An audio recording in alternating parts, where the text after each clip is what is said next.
YouTube, what's up? What's up, everybody? What's up?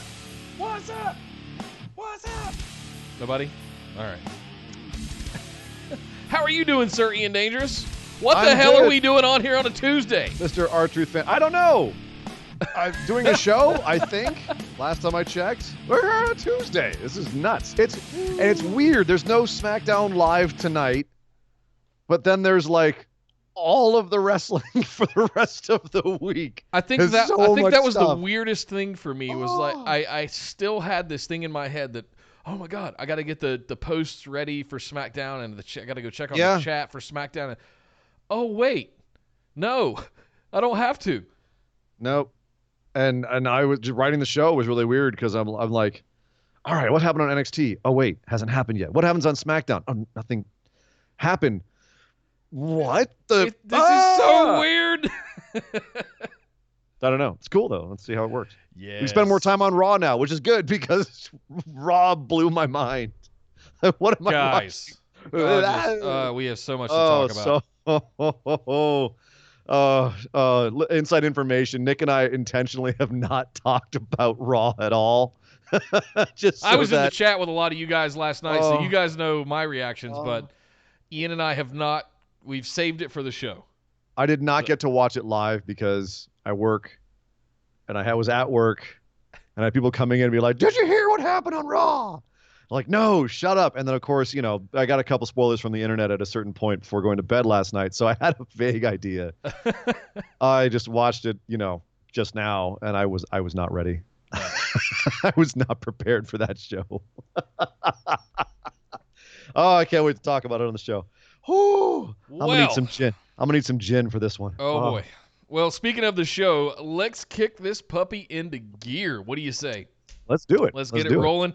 It's 8 o'clock, 5 o'clock on the left coast, but we're gonna kick things off as we always do with our good friends over at Blueberry. This episode of the Busted Wide Open podcast is brought to you by Blueberry. Blueberry offers the best media hosting, accurate listening stats, and their all-new PowerPress Deluxe sites, a no-setup WordPress website for your podcast with all the necessary links to share your show with the world built right in. If you currently produce a podcast and are looking for a better host, or if you're looking to start a new one from scratch, head over to orbitaljigsaw.com/BWO and sign up for the best media hosting and a PowerPress Deluxe site to get your first month absolutely free. That's orbitaljigsaw.com/BWO, or just use the promo code BWO at checkout for your first month absolutely free. And now, enjoy the show. This is the Limitless Keith Lee, and I'm here to ask you to stop what you're doing, take just one moment, and bask in the glory of the Busted Wide Open podcast. Mwah.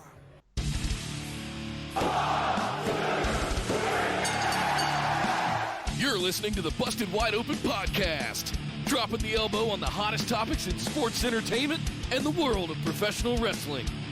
With your hosts, Nick Howell and Sir Ian Dangerous. Coming to you from the Orbital Jigsaw Network Arena in sunny Southern California.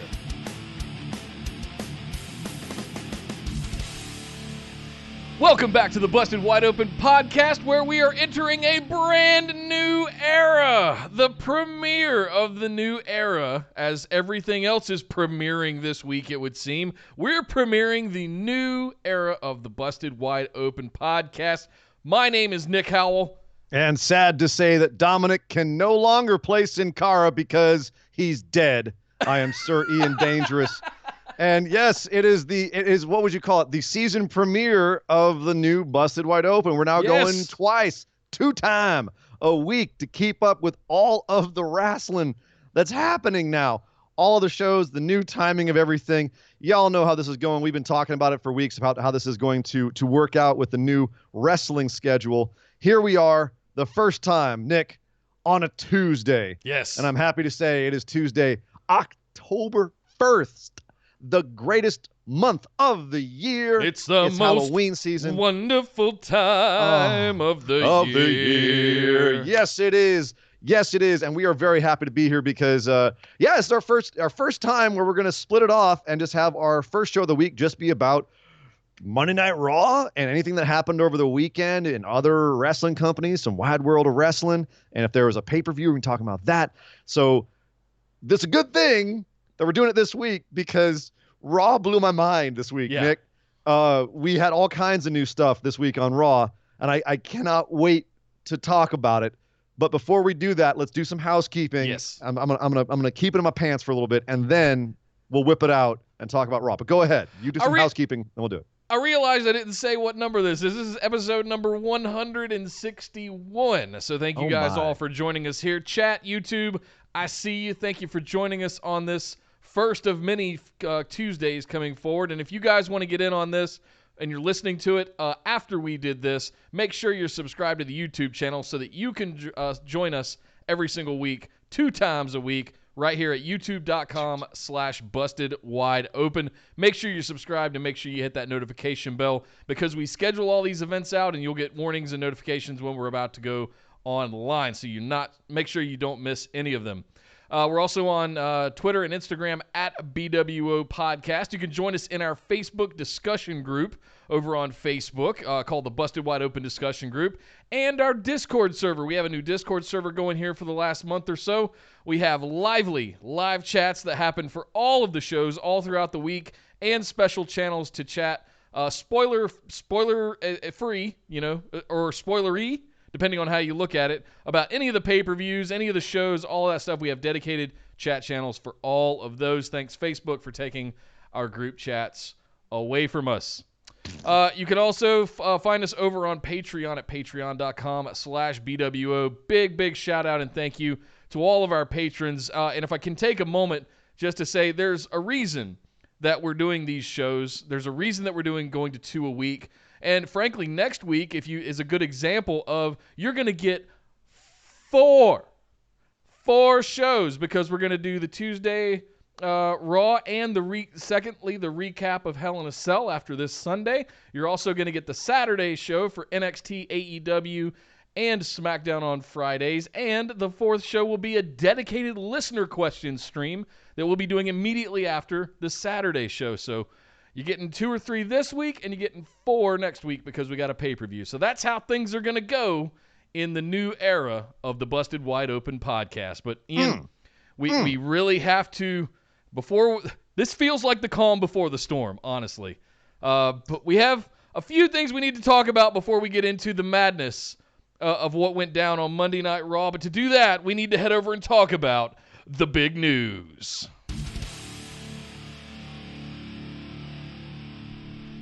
Well, you say it's a few things. All I know of is one thing, and there's one thing only that is the biggest news of this week. Actually, I can say 1.5. 1.5. Okay. I'll start with the big news, and that is that this Friday on SmackDown Live, they pulled the coup. They did it. The Rock will be on SmackDown Live this Friday. That's big, and already the ticket sales. The ticket prices in the secondary market for the SmackDown that's going to be happening up the street from me here at Staples Center, they done like doubled or tripled.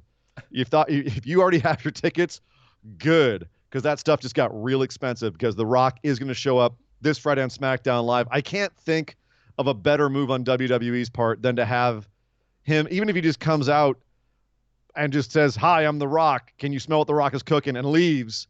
Like that's going to jump their ratings and make people want to watch. Yeah. What a coup. What a coup for them to get him back on the show at this point, which is funny to say considering, how integral he was to WWE back in the day. And now he's so far beyond it. It's not even funny. Right. Like the biggest movie star in the world. Literally. Yeah. Literally the highest paid movie star right now in Hollywood. Inarguably the biggest movie star. So that's pretty crazy. I mean, for a company that really doesn't like when the birds leave the nest, as it were, and go off and make their own success, if you can get someone like The Rock who will come back, and I think this is the biggest week in professional wrestling in terms of monumental paradigm shifts since 2007, perhaps even since 2000 or 99, around there. Like this is absolutely monumental, everything that's happening this week.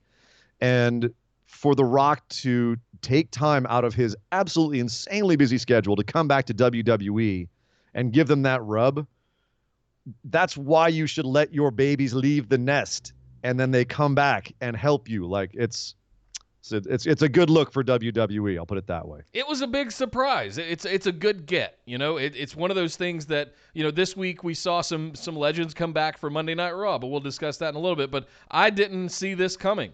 And frankly, as much as they hyped up the returns of some of the legends for Monday Night Raw, I was expecting a lot of that to happen Friday night once Fox got a hold of their hands on the roster and they could pull anything that they wanted to. So it was a good get. I was very excited to see that this get announced just a couple of days ago, over the weekend. So, and they bragged about it all weekend on football, and Fox has been doing a stellar job of promoting. They're all in. Like they dropped $1 billion on it. Of course they're all in. Yeah. Come on. That's an investment. So yeah, it makes total sense that they would do that. And they probably dropped a pretty penny getting Rock there as well, but you have to. The stakes are very high for this show, and not because of AEW or any other competition, because of the time slot you're in and the amount of money invested in putting them there. You've got to be all in on this. Yeah. Pardon the pun. Yeah. That 0.5 I mentioned. Well, last week on this show, Nick, we had a bit of a coup. We actually broke the news that CM Punk had auditioned for the new breaking show, the new backstage show that WWE is producing over at Fox. Right. We were, as far as I know, the first podcast to report that. Meltzer did report it about 7 hours later, which, hey, one for the little guys. As we say in the South, the sun even shines on a dog's ass, a certain part of the day. One of our 3 sources worked out for us. It was great. Right. But yeah, and I thanked our source last night, by the way. We were very proud of that. But yes, with some Miller Lite Tall Boys, is that how you think? But yes, we got that one right, and it turns out that CM Punk did confirm it. But he also said, who's to say he's not going to show up at SmackDown on Friday? I'm pretty sure he was pulling a work there on that, because he said, "Hey, Dwayne, call me on Friday and we'll work something out." But yeah, CM Punk has been teasing that he might be coming back to regular WWE programming. That was just a joke for when The Rock tried to call him in the ring. Okay. Exactly.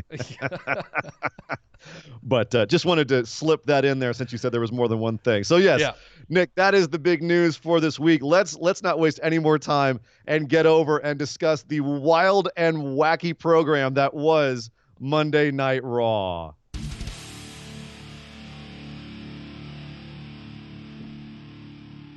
The season premiere of Monday Night Raw.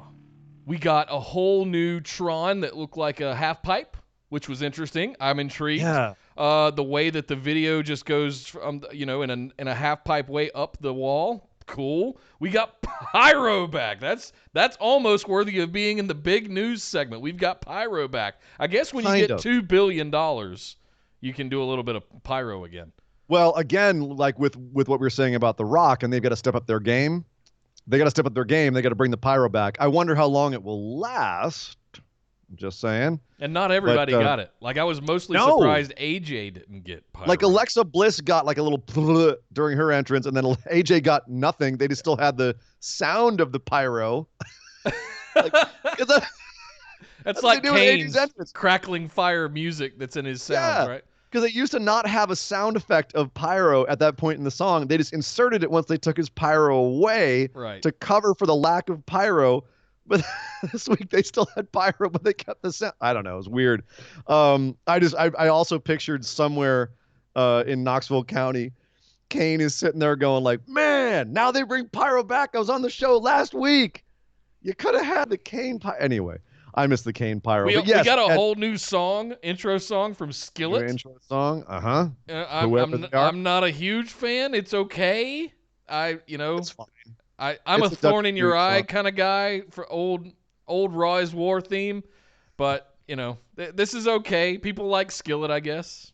I'm not even mad at the Papa Roach one they keep using from time to time. Which one is that? You'll know it when you hear it. All right. But I'm not going to try and imitate it and embarrass myself. But yeah, we had a lot of the new presentation. The new stage, I think it's a little weird at first. It's like the old stage, just it flows together now. And there was a couple of shots where I loved it. I thought it looked absolutely like mind-bendingly awesome. And then other shots from different angles where I'm like, no, it looks like crap. When they don't color it, when they don't put film on it, it looks awful. Like Miz was the one that stood out. He just had like a black back with awesome written across the top, like where the Tron would normally be. But the whole like bottom of the ramp was just black. Like, why wouldn't you put stuff down there? Here's the thing. Well, they've made a lot of these. A lot of the stuff that they've already made, a lot of the video packages that they've made was built for the old stage. So they haven't actually updated the technology of the video packages to work on the new stage, right? They haven't used the technology the way that they can now with the stage being laid out the way it is. So I have a feeling that a few of the entrances are going to look like crap for a while until they figure out how to make it work on that stage and look more seamless. You know what I mean? So I've given them some time to work on that stage. I think it's actually, technologically speaking, it's kind of wondrous. Like it's a pretty cool setup.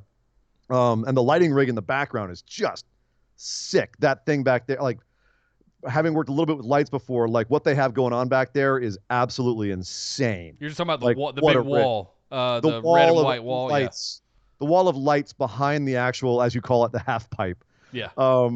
That thing is nuts, and it's definitely an upgrade from what they had before, especially with all like the pyro setups they have back there. But so I'm looking forward to seeing what they can do with this new stage. I just feel like it's a new toy. It's like, it's like when a new generation of video game consoles comes out and they're still making games using the technology from the old consoles, or like what they think, and it takes like a couple of years for the technology to catch up with the capabilities of the console. It's like that. Right. So I think it will get better. I'm not like, it's crap, and saying that's it now. We also had a new announce setup. We had Dio Madden, we had Vic Joseph, and we had the King, Jerry Lawler. What did you think about how the new announce team did? Strange to not have Michael Cole for the first time in 13 years, 17 years. Well, not I kind of open Monday Night Raw. Yeah, that too. But I kind of knew that they were going to send. I'm going to loosely say and do air quotes the A team, that they were going to send them over to Fox. You knew that was going to happen. Yeah. And that's. Do I think that Vic Joseph should have supplanted Tom Phillips in that lead play-by-play role? No. For SmackDown? No. They should have moved him. Vic Joseph still feels weird to me because I'm used to hearing him on 205 and NXT UK. And it's just, I can't, right. I'm not settled in yet. I'm so Michael Cole and Tom Phillips and Morrow ingrained at this point that it made the show awkward hearing them on commentary. All three of them, frankly. Because Dio Madden, I don't think I've ever heard call anything. Mm-hmm. And the other thing is that all three of them have the same kind of intonation in their voice. They have the same like tonal range. They all sound the same in a way. Dio and Vic maybe a little bit, but Jerry Lawler is Jerry Lawler. Jerry. Who the King is. Sure. But that was the thing for me, is that Corey was unique in that he had such a unique sound and a way that he delivered things. He always stood out. As opposed to Michael Cole or Tom Phillips. So it's going to take some getting used to for me, and I want to give him the benefit of the doubt, and we'll see what happens. Yeah, and I think that like the stage, it's going to be something where we need to give them time to settle in, find their chemistry. Updating on Jerry Lawler's status, it's not actually him being in there as a stopgap until they find somebody else. He apparently has carte blanche. He can stay as long as he wants, and it's just up to him when he wants to leave. So apparently that's the deal they have with him is, yes, he's temporary, but it's completely up to Jerry when he wants to take off. So interesting. But yeah, I'm looking forward to these guys finding their chemistry a little bit more. There definitely was a couple of awkward pauses, guys not knowing when the other one wants to come in. They've got to find their groove. They haven't worked together before. Like it's fine. It's a work in progress. It's just weird to have a quote unquote season premiere and not all the pieces are fully settled. But that's also just kind of how WWE works. It's usually 2 steps ahead of the body, if you know what I mean. They're working ahead of themselves. So it's fine. That's the way they've gotten to 1,378 episodes or whatever it is, and they haven't done that by waiting until things are right. They just go. You just go and do it. So, yeah, looking forward to seeing how all of these things settle in, how long Pyro lasts, if this is a long-term thing with the Pyro, that it's back, or if it's going to be like the wild card rule, and in a couple of months we'll just forget about it. Yeah, So, I hope we'll that's see. the best possible outcome is that we don't even notice that they're there. Frankly, we hear the calls, but we don't. It doesn't stand out enough that we're distracted by it. I think is the way I wanted to say that. With the pyro, I was very much aware that they started the show like the old Raws used to start with, "It's time for Raw," and everything just like the whole stage explodes, and then the crowd's sitting there going, "Whoa!" Yeah. That's way better than "It's boss time. It's the big dog." It's way better way to open the show. It gets me hyped. So hopefully they feel that, and they're willing to drop a little more coin in keeping that around for some time. Nick, let's get into the actual guts of the show here. Things that actually happen on the show. Take a deep breath.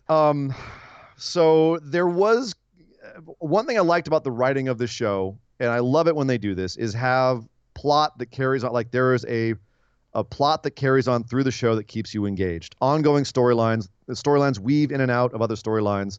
And while you have some outlier matches, the main thrust of the show continues through the entire thing. And the show this week started off with Rey Mysterio coming out to talk about his upcoming Universal title match with Seth Rollins, which was supposed to happen at the end of the show. That match never happened. Yeah. Because Rey Mysterio was out of nowhere ambushed by Brock Lesnar, whose pyro is back, by the way, surprisingly. Yeah, Brock Lesnar came down and grabbed the mic out of Rey's hand, gave it to Paul Heyman. Rey grabbed it back from Paul Heyman. Brock didn't like that, so the F5s began. And it had been pointed out to us that Rey's son Dominic was sitting ringside.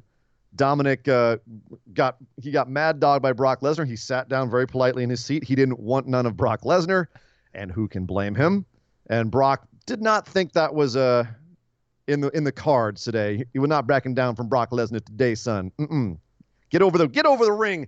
Here, you big Walter-looking mother son of a bitch. Come here. He grabs him. He tosses him around. He threw Dominic around like a frickin' 6'3" rag doll. Yeah. He murdered that. Props to Dominic, by the way, for bumping like a champ. Like welcome to the WWE, kid.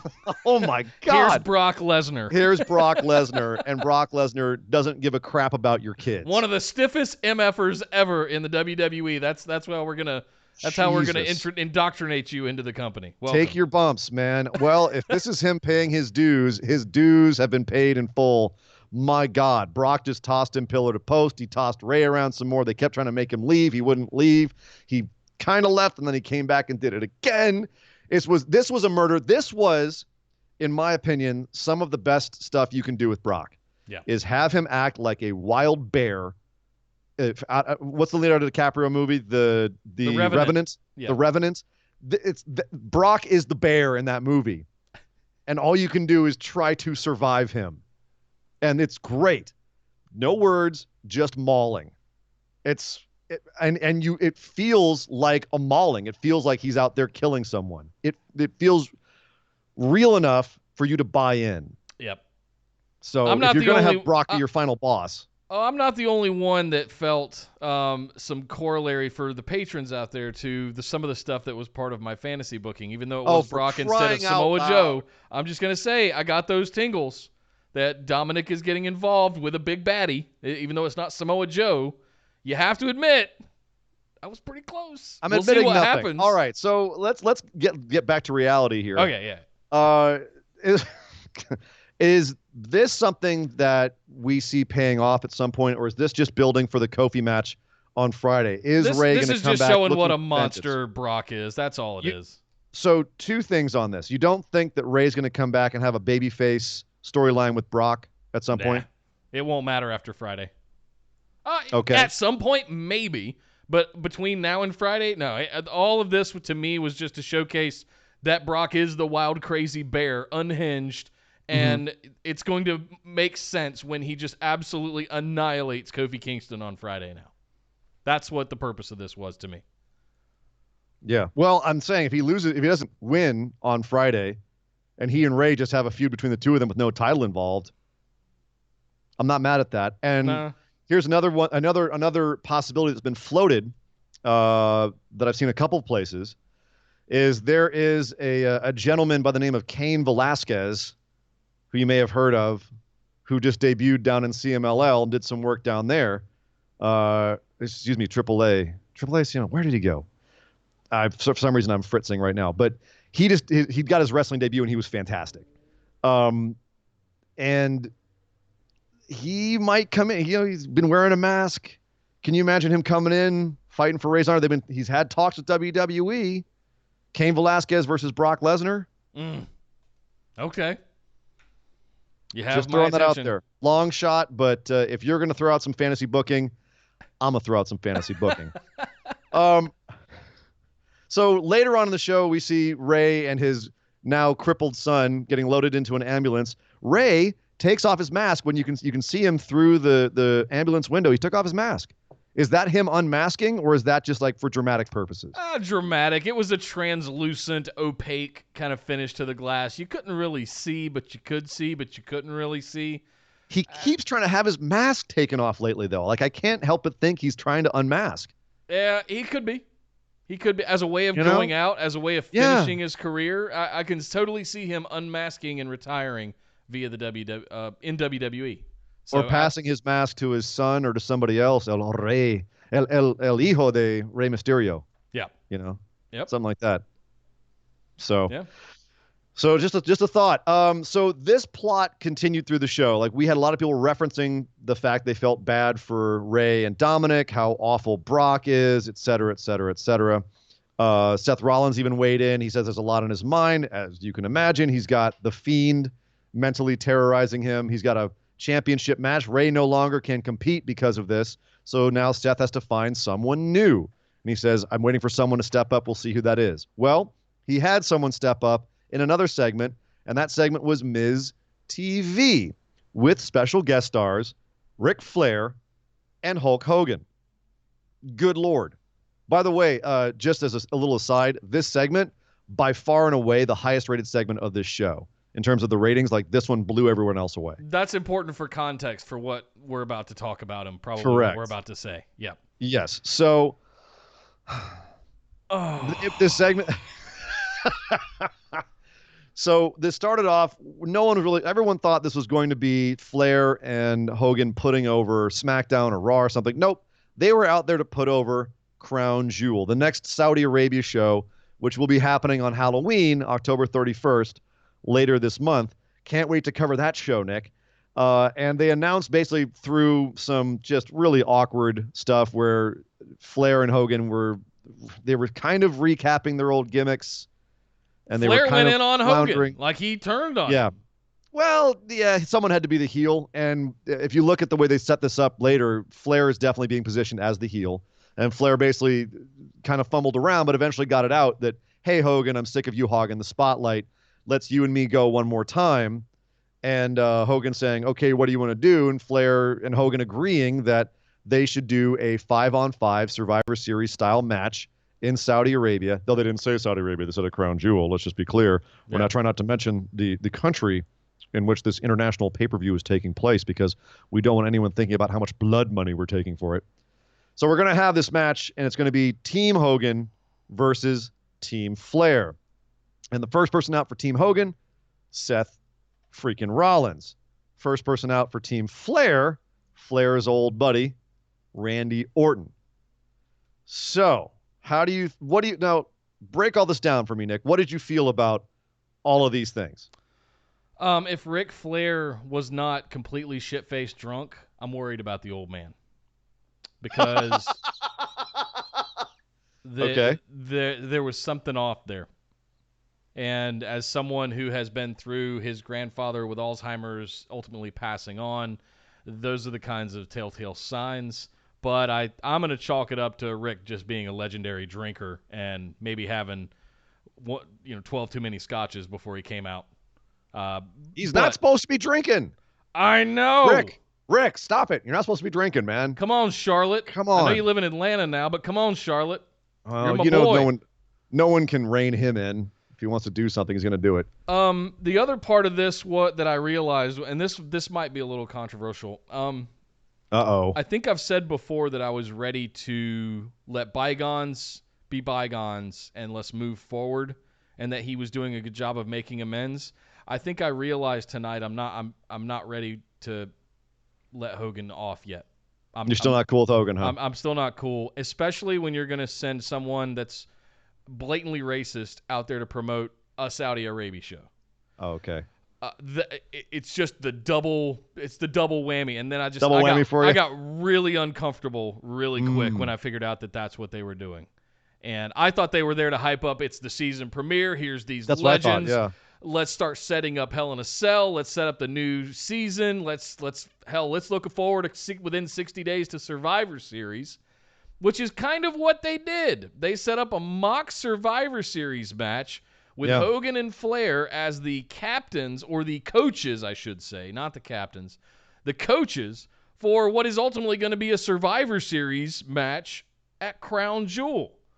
So we're going to do that at Crown Jewel and then have the For Reals Survivor Series a month later? I'm just wondering if they're going to take some of that Saudi money and give it to TNA.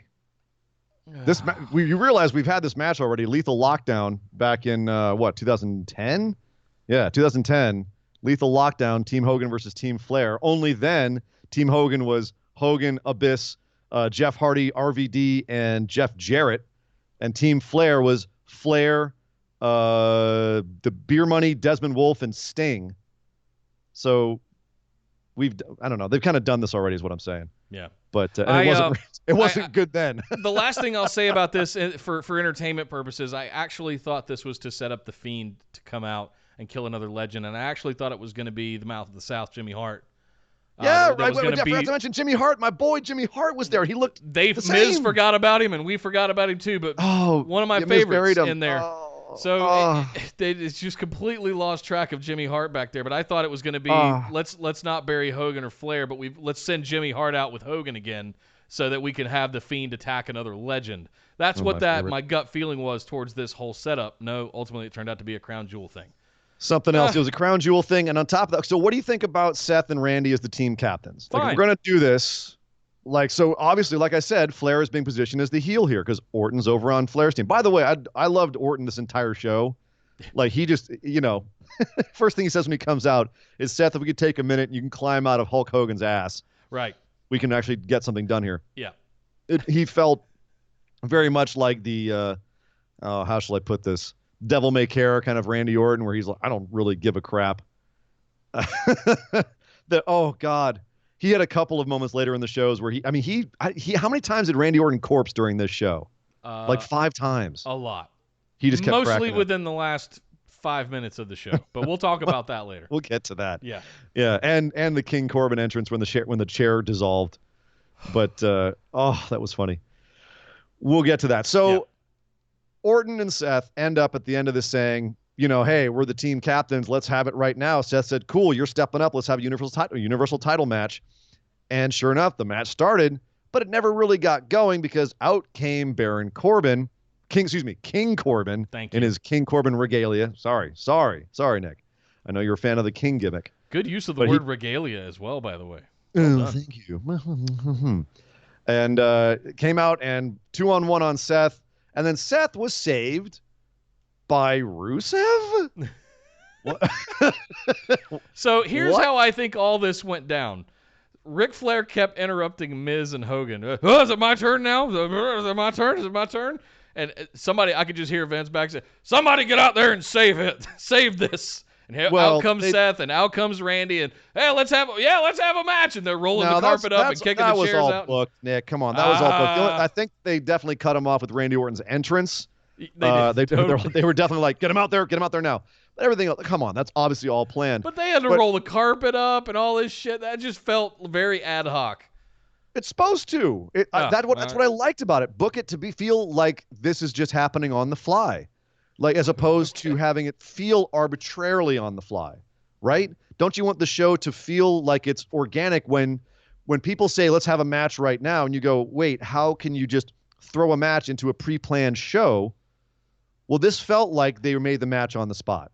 Because I guess if I'm going to come out and challenge a dude, and I'm going to call him names, and I'm going to do I'm not going to wait for him to roll the carpet up to kick his ass. But I guess in wrestling, if you're going to have you can't do it unless you have the match prepared, and then it's not. They do it for the safety of the performers. Get in kayfabe here, Nick. Yep.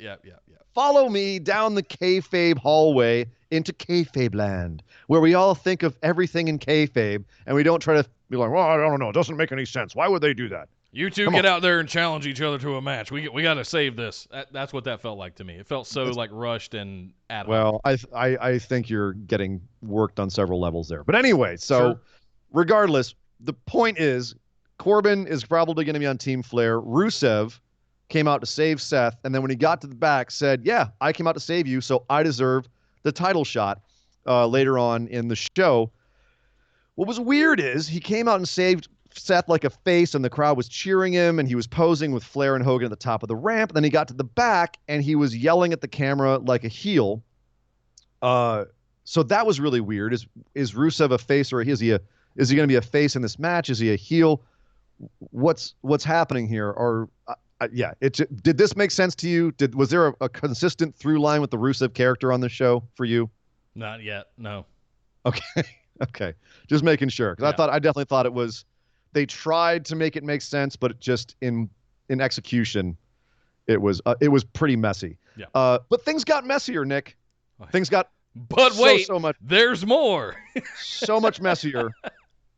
Because later in the show, we had that Rusev and Seth Universal title match, which was a fine match. It was fine. It just the ending.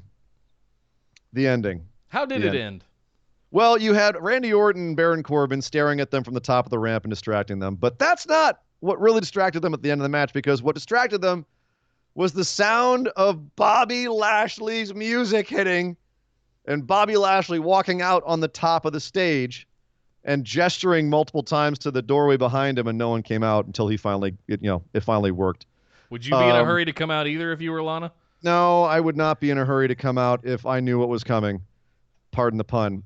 So earlier in the show, Rusev had been asked in an interview where Lana was, and he just had a weird look on his face and stayed silent. Well, we found out where Lana was. Yeah. She was in the back with Bobby Lashley. She came out on the stage with Bobby Lashley. She didn't just come out on the stage with Bobby Lashley. She proceeded to make out with Bobby Lashley. And when I say make out, I don't mean like two high schoolers like kind of lightly touching lips. I mean like Bobby Lashley was up her thigh reaching for the brass ring. I mean like there was this was like TV MA making out, and Rusev just in the ring looking like he was being repeatedly punched in the gut. This isn't even like Mike Kanellis kind of cucking.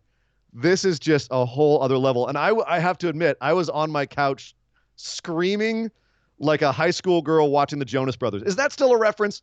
I was on the couch. Ah! Ah! Oh! Oh!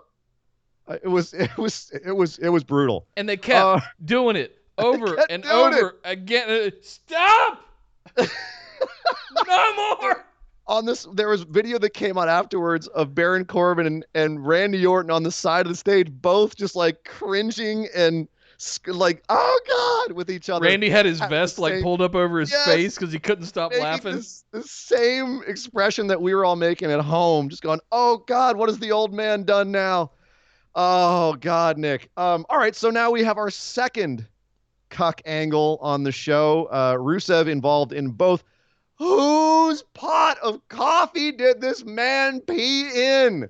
When is enough for Rusev? When will you just let him be cheered? He got the biggest pop of the night when he came out to save Seth. People were still chanting Rusev Day. What are you doing? Oh my God. Okay, so is this... I'm coming back. I'm bringing it back down. Okay. We're trying to run a show here. I've gone off the rails just like Raw did. Yep. Oh, all right. I was showing it to Esther earlier, by the way. This all happened within the final 3 minutes and 30 seconds of a 3-hour show. Yeah.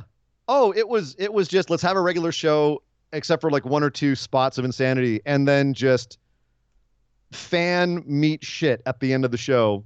And it's everywhere. And this is before Rusev is just standing there staring, mouth open at the top of the stage, and the lights all go down, and the Fiend attacks Seth again, and then we go to black with the Fiend laughing. Like, that's all the last 5 minutes of the show. Just madness.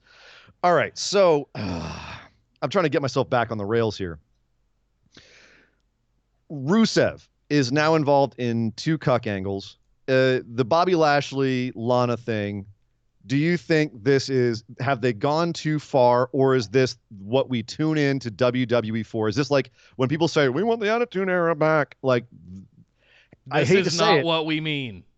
But this is very Attitude Era.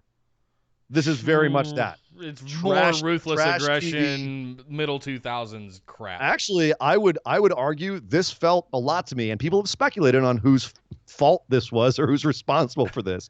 If it is Vince, because we know he loves his cuck angles. He had one with his own daughter at one point.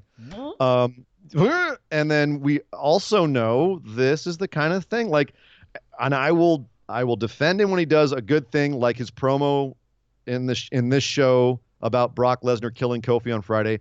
But when he does something like this, Paul Heyman, I will call him out and say, oh, dear God, he's doing this crap again, because this stuff was in ECW as well. Don't forget, Tommy Dreamer was always like one of those guys that just was always kind of a sweetheart backstage at ECW shows. Like, he was known to be like just this relentless gentleman and nice guy and never hit on women, and people were wondering about him. And so what did Paul Heyman do in response? He threw him in a three-way angle. Remember that? Yep. Screw it. I'll take them both. Remember that? So this definitely has some Paul Heyman fingers on it. Don't think about that too hard. So yeah, I really wonder. But here's the thing. You know what? People are talking about it. Here we are, literally screaming about it.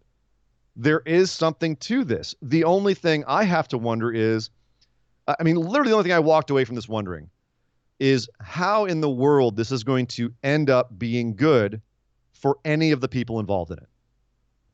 Do you see any way that this could end up being like improving any, like Lashley, Lana, or Rusev, or for that matter, Mike and Maria Kanellis? Is this going to improve any of their careers in the long term being involved in this? There's plenty of other ways you could have done it, but this is a super facey redemption thing for Rusev that, he doesn't need any help getting over. He's over AF already.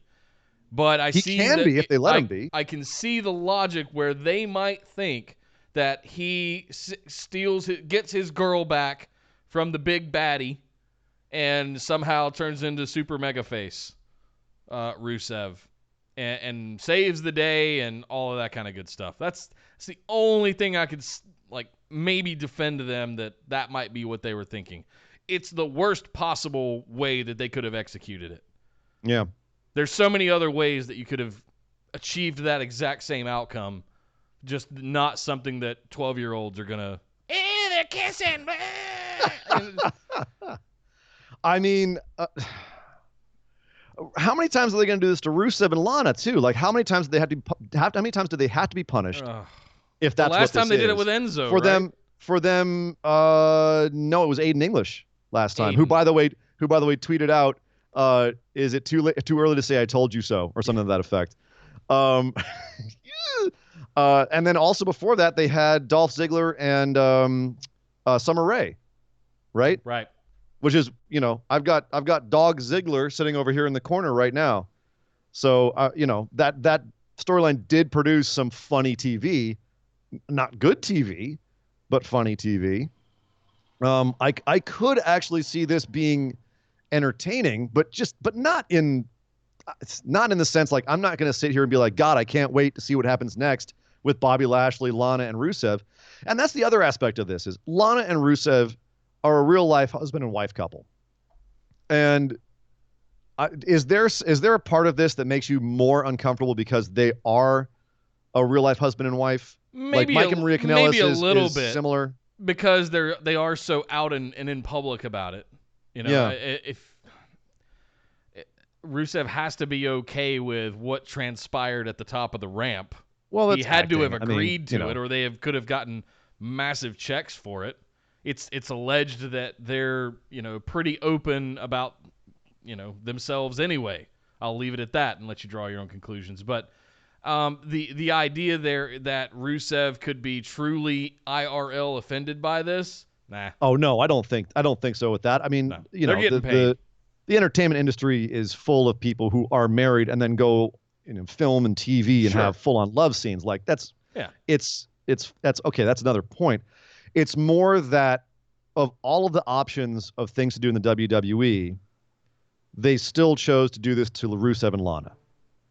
That's what makes me curious about this. So, yeah, I don't know. I stepping back and looking at this from a WWE booking standpoint, it makes me uncomfortable that they would want to do this to Rusev and Lana, given their history with the company. And that part is what leaves kind of a sour taste in my mouth. Aside from that, it's just trash TV, and it will probably be entertaining given the people in it. It's Jerry Springer soap opera stuff, right? Yeah. And that gives big numbers for them on socials. So, the Mandy Rose and Enzo, I believe Jimmy Uso. Mandy Rose and Jimmy Uso in the hotel room did like 5 million views in 2 days or something like that. So, the only thing I will openly admit I'm stealing this joke from Twitter, but I fell off my stool laughing at this. I think it's quite obvious that this booking there's something going on with this booking where the idea was this is payback for Rusev joining Team Hogan, is to have a large jacked black man make out with his wife. Right. It just makes sense. Yeah. No. Yeah.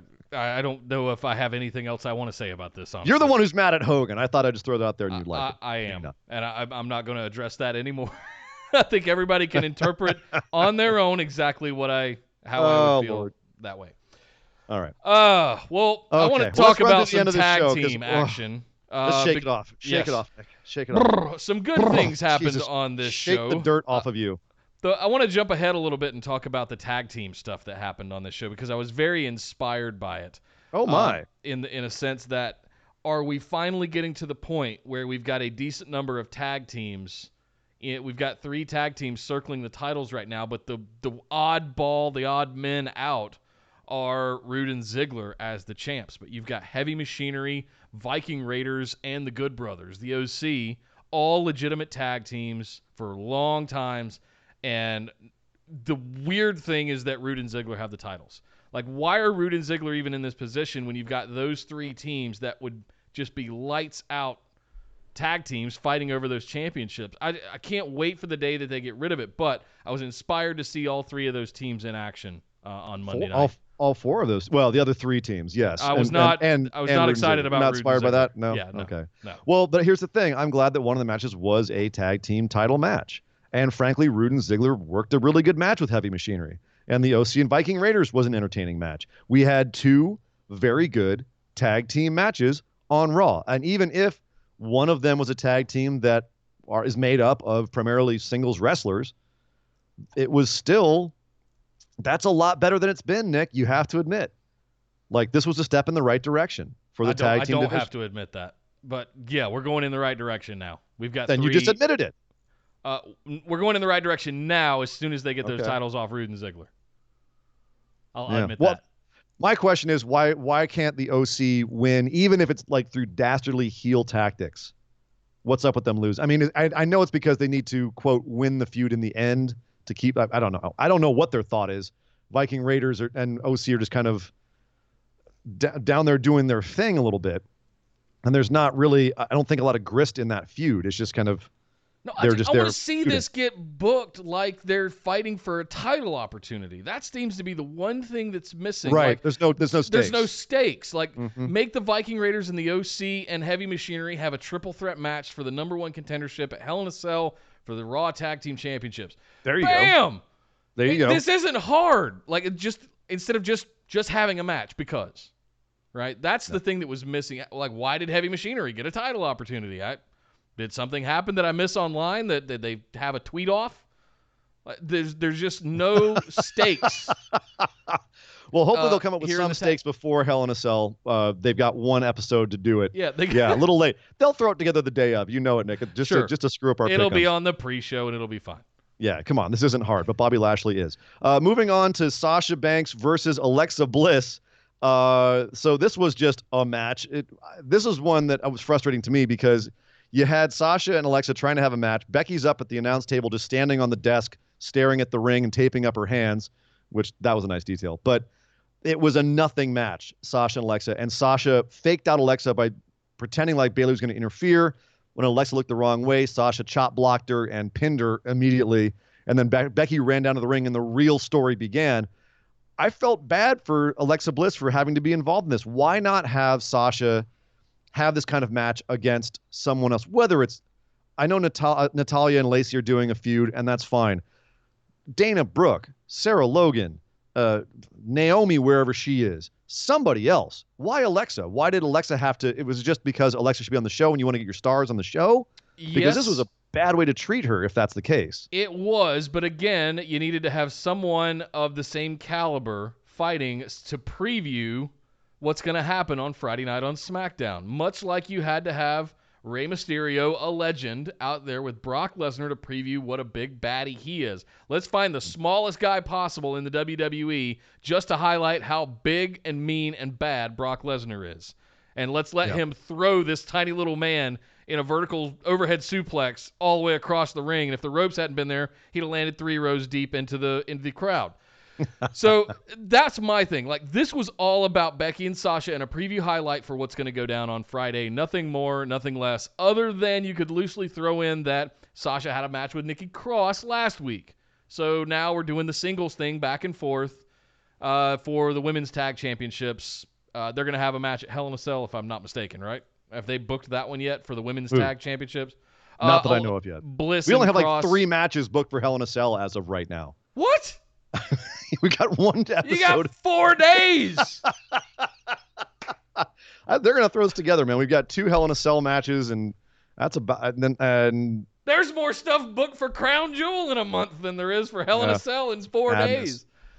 That being said, this did end up with Becky holding the ring and standing tall and doing a pretty decent promo at Sasha Banks.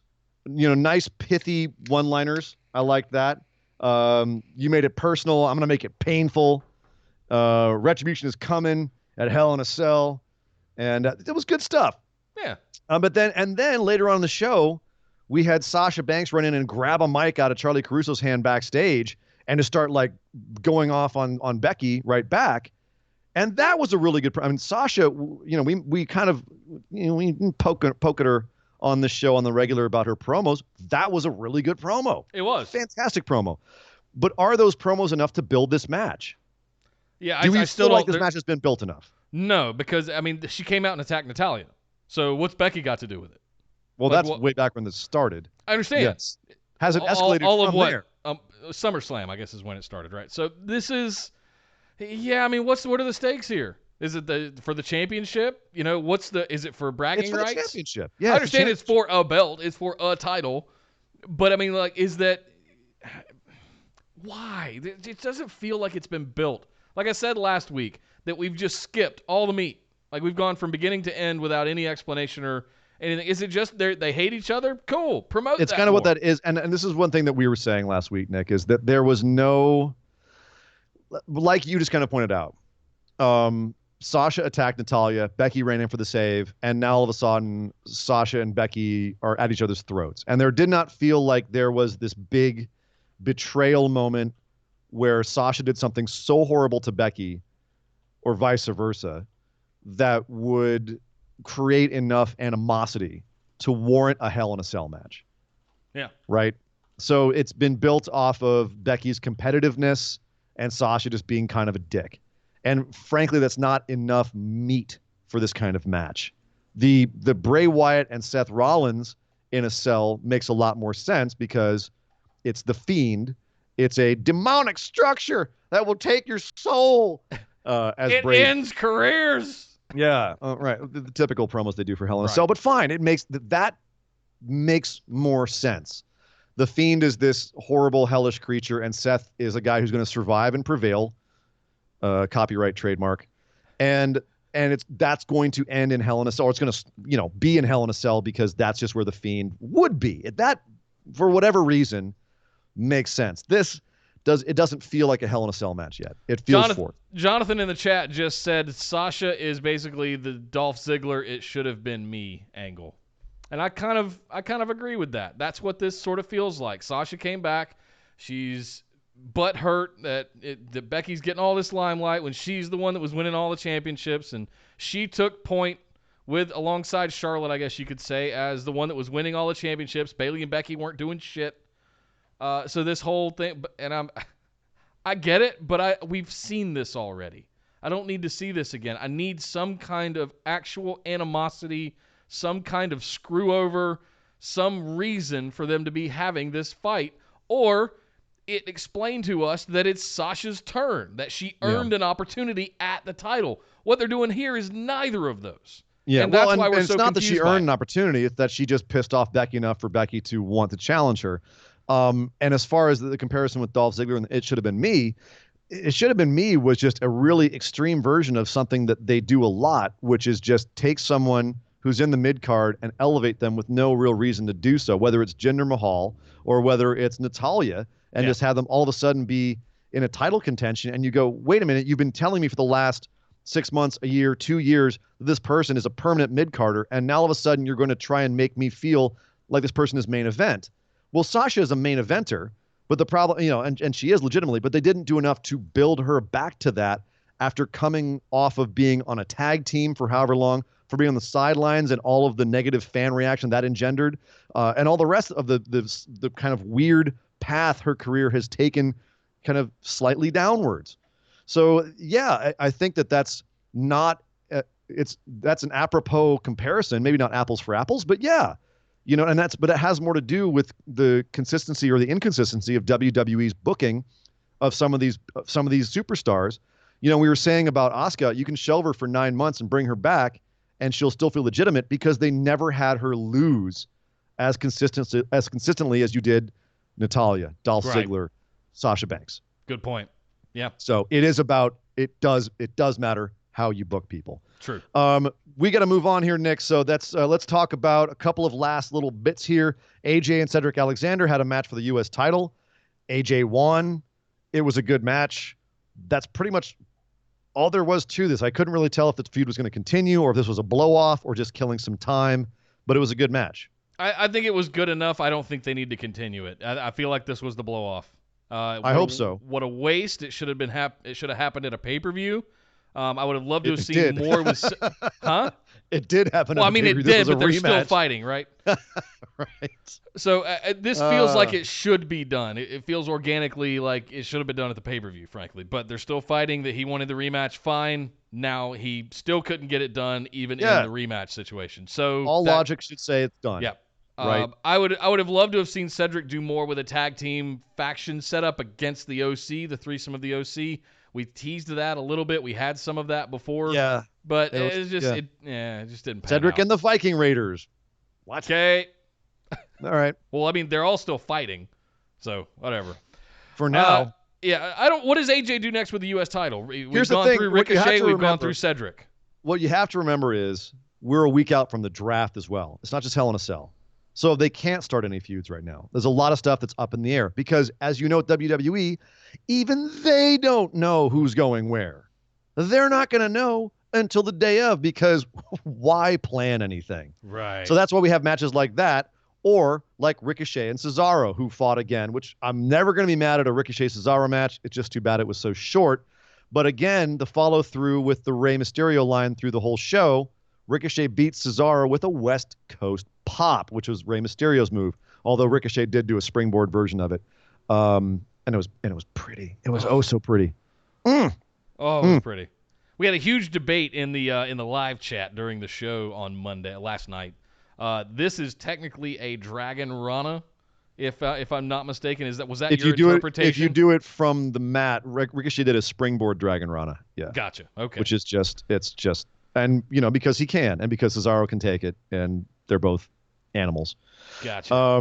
Not such ring animals. Lacey Evans and Natalya. Oh, one more thing I wanted to say real quick. Ricochet we were talking about the new Tron half-pipe setup earlier. Yes. Ricochet gets Tron of the night, in my opinion. With it, used the whole thing. Yes. The bullet thing's starting to grow on me. I want to admit that. No.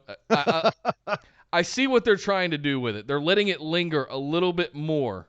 Maybe it's trying to do something akin to a glass shatter before the music kicks in. But letting it linger has made a little bit of a difference. The timing, it's like with Seth Rollins' Burn It Down, where you time it right and it just hits and it feels right when it hits.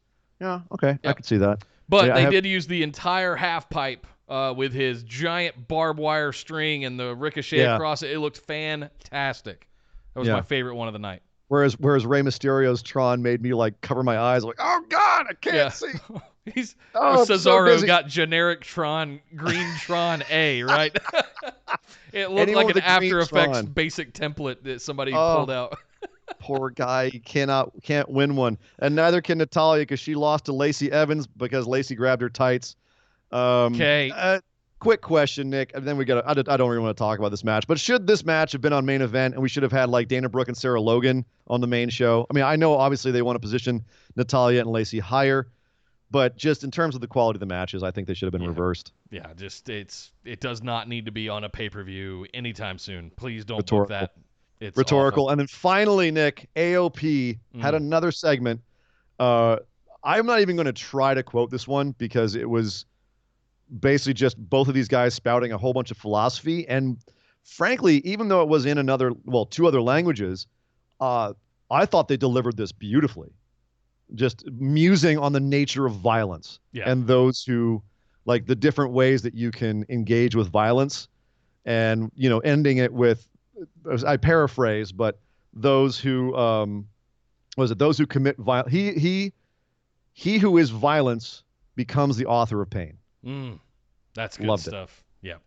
I am very stoked, as I was saying earlier, the resurgence of the tag division on Raw with OC, Viking Raiders, and Heavy Machinery. And if we bring AOP into that mix as well, and we've got 4 to 5 legit tag teams, all the complaining I've been doing for the last 2 to 3 years is going to wash away very quickly. Yeah, but who knows where all these teams are going in the draft? I understand. Skeptically optimistic. All right. Let me have a little bit. Hashtag skeptically optimistic. Just like I'm optimistic about these guys because I don't know who's producing these segments, but besides the lighting getting goofier every week, and it feels like the Alistair segments where like every week someone's tweaking the damn lighting and making it just more and more cartoony.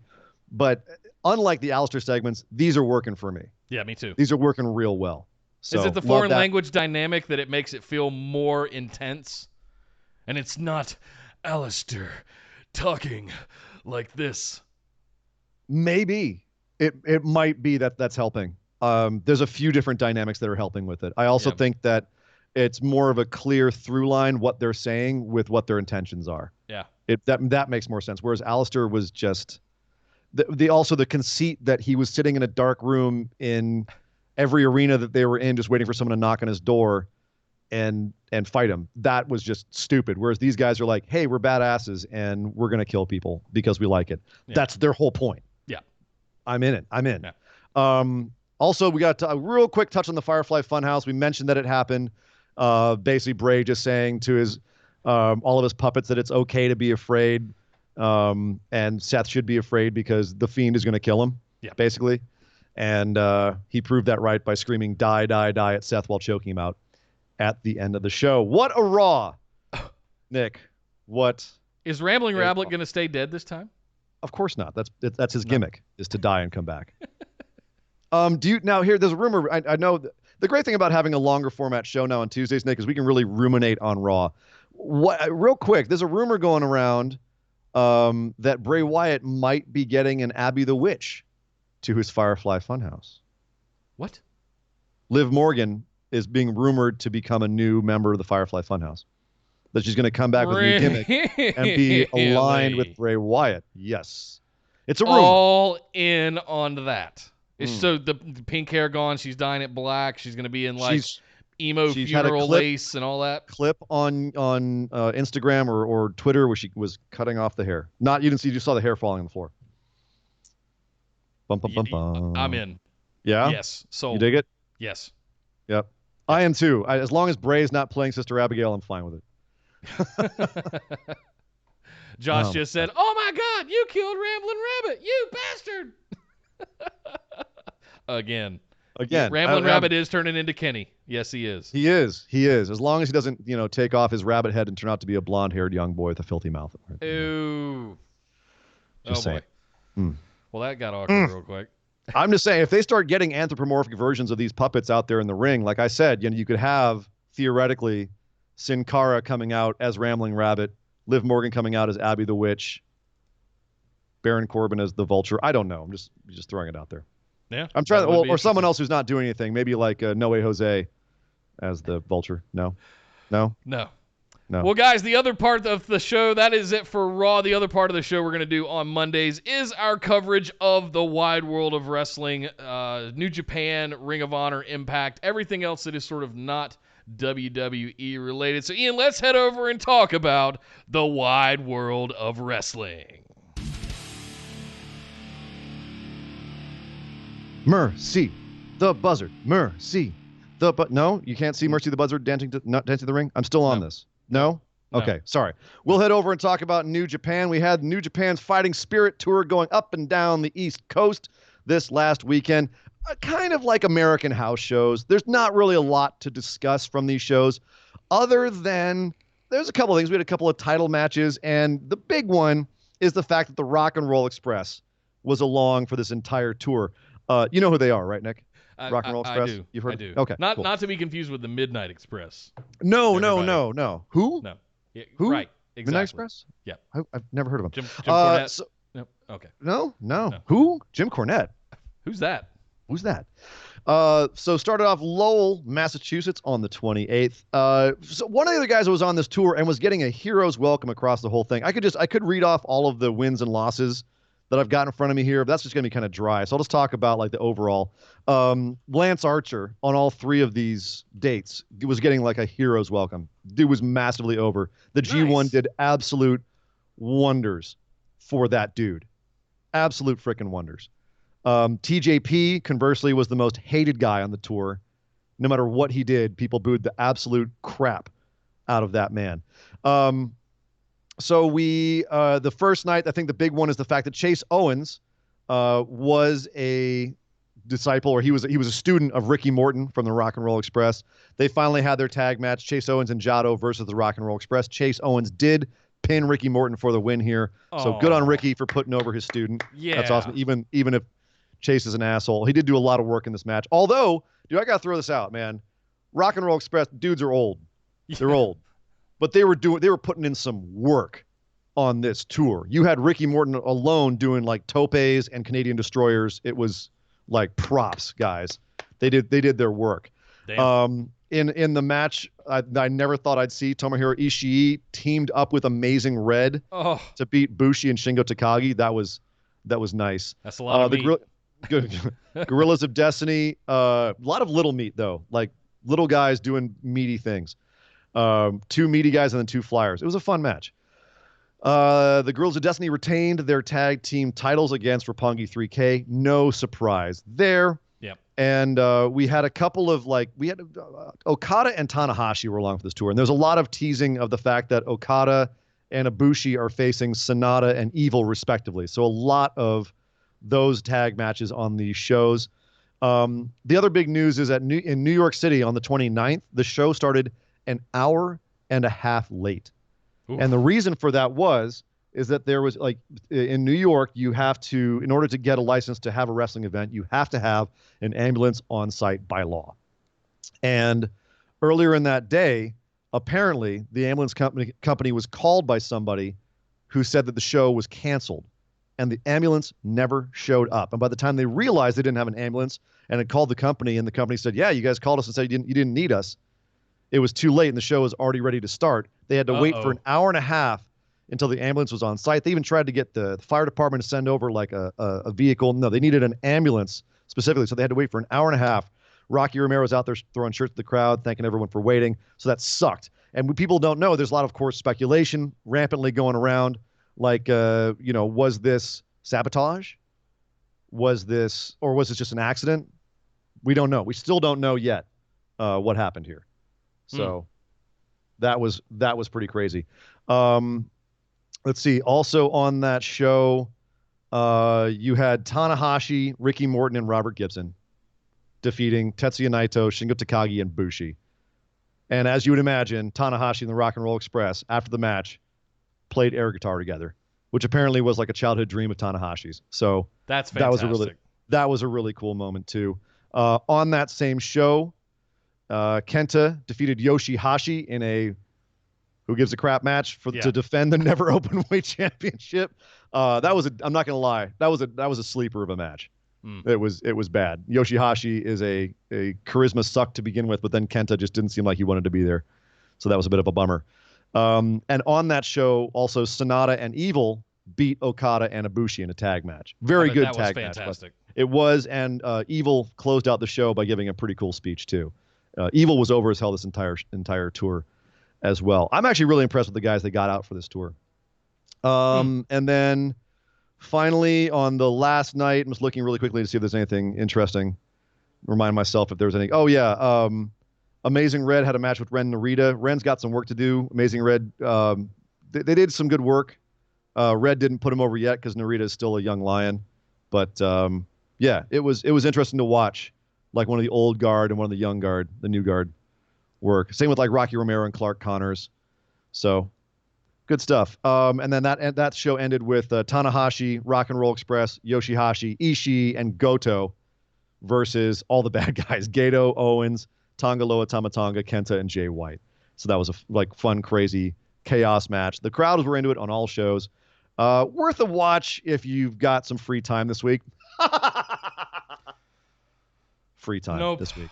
Yeah. Is all this on New Japan World already? All of it's on New Japan already. All right. Yes, sir. I might try and catch some of the key matches tonight, but I didn't have time this weekend to watch it. Definitely, there's a couple of fun little matches there. Like I definitely want to see the Sonata and Evil Okada Ibushi tag match. And anything with the Rock and Roll Express, those guys like I said, it's still worth checking those guys out. So, I don't know how long it will be till their farewell tour, but this was a nice like late career benchmark for them.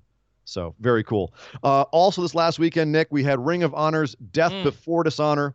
I'm also not going to spend too much time on this because it was a average show at best. Even Jeff Cobb and Brody King was subpar. And like, I've seen them put on a match downtown here and kill it. And this wasn't even as good as that. Yeah. So kind of a bummer. Skrull did beat Colt Cabana and PCO beat Kenny King. They're moving on in the number one contendership matches to face Skrull's facing Jay Lethal. PCO is facing Dalton Castle. So one of those four guys is getting a shot at the title. Getting the title later. I did want to point out that Kenny King and PCO was a no DQ match. And Kenny King cattle prodded PCO and it woke him back up. It brought him back to life. I love the PCO gimmick, man. It's so much fun. Yeah, and his new music's cool too, Jim Johnston. What? Angelica Love is your new women's champion. She beat Kelly King. Looks like she's having a Maria Manic feud next. Jonathan Gresham beat Jay Lethal. I don't know why that means Lethal is still a number one contender, but hey, Ring of Honor rules. The Bouncers, which is Brawler Malonis and Beer City Bruiser, beat Silas Young and Vinny Marseglia in one of the most uncomfortable matches I've seen this year. Like, damn. Just that's saying a lot for you. It was a barroom brawl match. And at one point, you had the Beer City Bruiser hung up in the ropes, like sitting in the ropes, facing into the turnbuckle. And Vinny Marseglia, like halfway across the ring, throwing darts in his back. Oh. You heard me. It was the darts, dude. Oh, God. Yeah, it was a gory match. It was nasty, but also very fun. Shane Taylor defeated Tracy Williams and Flip Gordon to retain his title. The Briscoes retained their titles against Lifeblood, which is Bandito and Mark Haskins. Looks like Bully Ray's going to come back in and put over Haskins because he ended up beating the crap out of him after this match. Bully Ray being Bully Ray, booking himself. I don't know. Bully Ray better put him over. Otherwise, people are going to really start questioning his booking. And finally, the big news, Rush defeated Matt Taven to win the Ring of Honor Championship. Rush is your new Ring of Honor champion. I do believe you called that one, Sir Ian Dangerous. I called it, but I didn't call the fact that Matt Taven has said he's going to stay in Ring of Honor. I actually thought he was coming to AEW. I was like, if he loses that title, he's going to AEW. His contract's up, but apparently he re-signed with Ring of Honor. So I'm very confused about that. I'm not going to lie. That flips my wig. Like, what did they offer Matt Taven to stay? I know what they offered. They offered him 3 times NXT money to stay in Ring of Honor, but to then lose the title as well, crazy. But I might have an explanation for the title switch as well to put it on Rush. That also might make sense. Yeah. But we'll discuss that in our next segment, Nick. Was there anything else from this week in wrestling you want to discuss, or should we head over and and do our little closing out of the show news Yes, segment. Sami Callihan. I think that's the one thing Yes! that we did not discuss. Sami Callihan has assaulted another female superstar, in the business. This time, Melissa Santos, wife of Brian Cage, they had their wedding ceremony again, and Sami Callihan busts a champagne bottle over Melissa Santos' head, knocking her out. Chaos ensued. The Twitter wars ensued. The Twitter chaos ensued, I should say, with, I can't believe Sami Callihan is a cheap piece of garbage. Why would savage. Oh, God. That's the big thing I wanted to talk about from that. So it's almost like he thrives on controversy or something, and people are giving it to him. Yeah. This is a man that made tons of money hitting a guy in the face with a baseball bat legitimately and accidentally. Yeah. So, yeah. Accidentally, legitimately. What? Exactly. Hashtag accidentally. Okay. Oh, my goodness. Well, Ian, that's it for our main show and our Wild World of Wrestling, but we're not done just yet. We've got just enough time for our other news lightning round. Beep, beep, beep, beep, beep, beep, beep. Well, you know how I mentioned the fact that Rush winning the Ring of Honor title might make sense? Well, this is why it makes sense, because he just got fired. What? From CMLL. Both Rush and Dragon Lee got fired from CMLL this week. Now, this is crazy. Why did they get fired? Well, okay. There's a lot to unpack in the story. This is not going to be a lightning section of this news. There's so much to unpack here. CMLL, they put on one of the most consistently entertaining pay-per-views around, but also you can also expect to have just nonstop botching and craziness in said pay-per-views. Like, it's madness. It's insanity. But they're in so much trouble right now. Ring of Honor is pissed off at them. New Japan is pissed off at them. Their own workers are pissed off at them because they've cut wages. He's cut everyone's. There's a new guy who's running the company. He's more of a finance guy. Chavo Ludarov, and he cut everyone's pay except for the legends. So now everyone's pissed off in that company. It actually looked like it looked like Rush and Dragon Lee were going to quit anyway, but they were just kind of summarily dismissed. So in particular, Dragon Lee has vented online a bit about how disrespected he felt by it, but he'll be just fine. New Japan is waiting with open arms. And furthermore, like, people were speculating why neither Ren Narita nor Shota Umino went over to CMLL on excursion, and why they went to LA and the UK respectively, because typically you always have some guys going to CMLL. No one from the Young Lions is going on excursion to CMLL this year. So yeah, New Japan is mad at them. And here's the problem is that CMLL is in a tight spot where they need New Japan and Ring of Honor to have inroads to other countries more than those companies need them in return. And it's not like they don't make money in Mexico, but they make a lot more money by having their stars become big stars in other places and then coming back. And vice versa, they're working with Japan has been really helpful. So now that a lot of that is strained, and don't forget, Rush is one of the founding members of Los Ingobernables. So, right there you have a huge factor in New Japan that's now been moved to Ring of Honor. Now Rush is a major part of Ring of Honor and looks to be going forward. They definitely want to keep him there and pay him what he's worth. And he's making tons more money in Ring of Honor than he was making in CMLL. So for him, and Dragon Lee, this could definitely be moving upwards.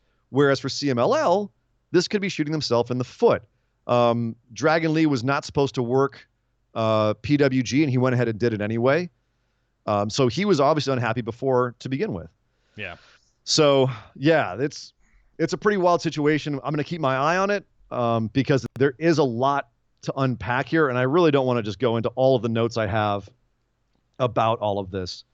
But yeah, suffice it to say, CMLL no longer with any leverage whatsoever over Ring of Honor or New Japan. They're kind of being isolated. A lot of their stars they're firing their own big stars. And so, not good. It's looking not good at all.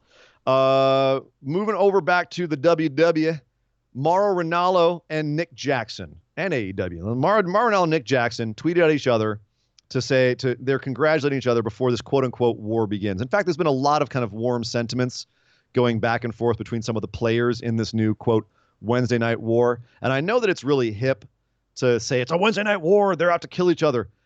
A lot of these guys know each other and respect each other. It seems to be a lot more cordial this time than it was last time, despite the fact that, people like Cody and the higher-ups want to make it feel like a war because that's good for business. Right. But just before everyone else gets caught up in taking a side, just remember a lot of these guys are on the same side, and that is making wrestling good and making good wrestling. And that is the only side to be on. And both of them are going to make a lot of good wrestling over the next few years. And hopefully a lot of money. And that's the side that I think everyone should be on is let's get as much good wrestling as possible. Yeah. And we don't have to destroy someone to do that. I'm anxious to see, as a quick note, what the numbers look like for the first full 2-hour show on USA. I want to see what the NXT numbers and the performance is this week for the first time. So where Suits is gone, it's done. We're having the full 2 hours on USA this week for the first time. No network jumping over. I want to see what that looks like. That's going to be very telling. As to what we could expect. It's going to be a wild week, Nick. Yep. There's also rumored Jack Swagger maybe going to AEW. I think that depends on how he feels about his MMA career, which is going pretty swimmingly right now. But he does love the wrestling as well, and that would be a big get for AEW. Speaking of AEW, it is just finalized its deal in Canada. Barely made it under the wire, but it does have a deal in Canada now. It will air live on Wednesdays on TSN in Canada. And because of the outburst, I know a lot of people in the UK were not happy that they'd be getting AEW's not until Sunday and a recap show on Monday. Apparently, Tony Khan heard that and is working to get a deal where it airs on ITV on Thursdays in the UK. So it'll only be a 1-day delay.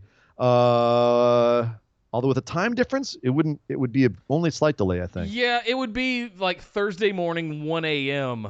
If they had it even live. Because at 8 p.m. Eastern is 5 hours behind the UK. Yeah, so they might do like a 12-hour delay or a 15-hour delay or something. Yeah, weigh in, folks in Europe and the UK. We'd love to hear from you. Please. Is it something you'd watch at 2 hours show at 1 o'clock in the morning, or would you just watch it the next day on ITV, if they get this deal done? I think this is a good compromise. It's a hell of a lot better than having to wait 4 or 5 days till Sunday, Monday to be able to see it.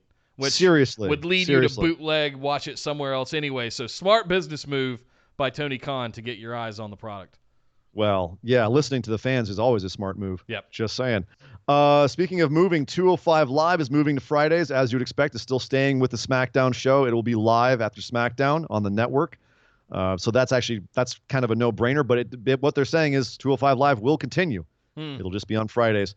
One more show we have to watch before our Saturday show, Nick. Great. Speaking of new shows, NWA, not to be left out of all of this, NWA TV is also starting. It will be free on YouTube starting on a week from today. It'll be on Tuesdays, which is smart because it's like the only day that's left. It's going to be them and Impact will be on Tuesdays. It'll be next Tuesday at 6:05 Eastern time here in the U.S. So that's if you want to catch NWA TV, it's going to be live. They were taping it this week. Be careful. Spoilers abound online. Also, we had a goodbye to some of the AEW talent show over at GCW. Joey Janela, Jungle Boy, Orange Cassidy, all GCW regulars that will be leaving the indies and going to AEW. And they had a farewell show for them. It was pretty fun. In particular, I just want to note that your favorite, Nick, Superhuman, was there. And for all his juggalos and juggalettes, he gave Ethan Page a stunner. And Ethan Page sold that thing like Scott Hall at WrestleMania 18. So not only that, I've got a soft spot for this, and I want to call it out. I posted it in the group earlier today. Joey Janela did a backyard video with Superhuman. Yeah. And you know what? Props. Got you in the feels. Think what you want about juggalos and juggalettes and fuck this shit and all the shit that Superhuman does. A superstar like Joey Janela going to some dude's house in the backyard and jumping on some action figures and VCRs off the deck just to make a YouTube video and selling the hell out of it. Man, props, dude. Think what you want about Joey Janela, but that's freaking awesome. That's still kind of Joey Janela's brand. I'm just going to throw that out there. Like, and if you can do both, if you can establish your brand and be a good human being, hey, cool. Or either that or he's jumping on a meme. Whatever. Either way, yeah, I can't hate on it too much. Yeah. You know. Yeah. It also just was funny. Yeah. And then also speaking of that same show, so after that show, Jake Atlas and Jungle Boy tweeted at each other that they loved each other and that each made each other's lives better. And immediately the internet jumped on it and were like, "They're a couple? Well, I didn't know they were gay. That's beautiful. Oh, we love you guys. Oh, it's so Does that wonderful." mean they're also into bestiality because they have their own dinosaur? Nick Howell. What? I'm just asking. You filthy, filthy human being. No. Is that what they're doing with Luchasaurus? Can nothing be pure for you? No. Can nothing be pure? Can there be nothing pure like the love between a boy and his dinosaur? It has to be something filthy to you. Sorry, guys. My inner 12-year-old escaped for a minute. My I'm God. back. Besides, it turned out that this was just two bros loving each other and had nothing to do with them actually loving each other like in a relationship kind of way. Yeah, tell me more. Jake Atlas came out very explicitly and said, "We're not a couple, guys. We're not a couple. We're totally not doing it." To make it clear, we both love the ladies. Yeah. Ladies, go hop on Jungle Boy. He'll be over in AEW. No, we love the ladies. Did I mention I'm not gay? Right. Just methinks he doth protest too much. I'm just kidding. No. But that was a funny little tidbit that happened. And finally, R.I.P. to Rick Bognar. You may know him better as Fake Razor Ramon or Big Titan. 49, way too young. Way too young. That's rough. But R.I.P. to Rick Bognar. Started on a down note, but that is your news for the week, Nick, or for this particular show. Yeah, what do we call that now? Week. Like for yesterday? For up until now? Yeah. Well, guys, that's the new show for Mondays. Now, normally, if there was a pay-per-view, such as next Tuesday, we're going to have, it'll be following up Hell in a Cell. So what we would normally do here in that situation is we'd kill this stream and we'd jump over and we'd start a new one. You guys could jump over and we'd do a full dedicated recap show for said pay-per-view. But don't have one this week, but we're leaving that slot open. So we will get to Hell in a Cell next week. We'll have the live chat in the Discord for Hell in a Cell on Sunday. And don't forget, Saturday, we'll be back with another show, another 2 shows actually, where we'll be covering AEW, NXT, SmackDown Live, the premiere, the big show on Fox that we've been waiting a year for. Man. It's finally here on Friday. I still don't know how the hell I'm going to watch it. How am I going to watch it, Nick? We figured that out, and we got you guys covered. So that show will be at 3 p.m. Eastern, noon Pacific. This coming Saturday, you can find the event in YouTube if you want to join us live on Saturday afternoon for that show. Otherwise, it will go up on the podcast feed as usual. Immediately after that, much like we are going to do with the pay-per-views, we will be ending that stream and jumping over and doing a dedicated listener questions show for the patrons. So patrons, we will be doing a dedicated hour-long show where we can get into your questions a lot longer, and they won't be that rapid fire, but that's going to be a big deal for us. We're going to get all up in them like Bobby Lashley and Alana. Yeah. Okay, nothing like that, but yes, we want to get to much more questions that you guys submit every single week, and we want to spend more time with each of them. So we're going to have a dedicated segment on Saturdays just for those questions. So when you see the post go up here in a couple of days, make sure you get your questions in. We know there's 40 or so of you out there. We just, we seem to get questions from the same 5 to 6 people every week.